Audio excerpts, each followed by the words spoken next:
মিয়ানমারের রাখাইন রাজ্যে সামরিক সদর দপ্তর দখলে নিয়েছে বিদ্রোহী গোষ্ঠী আরাকান আর্মি। এ নিয়ে দ্বিতীয় আঞ্চলিক কমান্ড সেন্টার হারালো জান্তা বাহিনী। সম্প্রতি মিয়ানমার জুড়েই বিদ্রোহীদের ব্যাপক প্রতিরোধের মুখে পড়েছে সামরিক বাহিনী।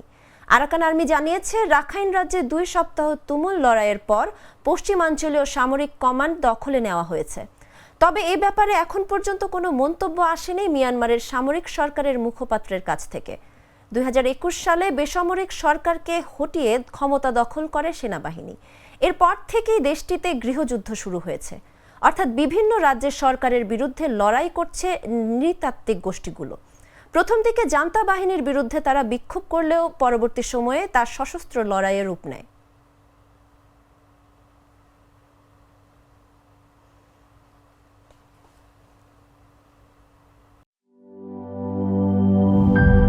টাইলক্স, যার অ্যান্টিব্যাকটেরিয়াল এজেন্ট টয়লেটের কোনায় কোনায় পৌঁছে 99% জীবাণু ধ্বংস করে। টাইলক্স টয়লেট ক্লিনার, ক্লিন মানে টাইলক্স।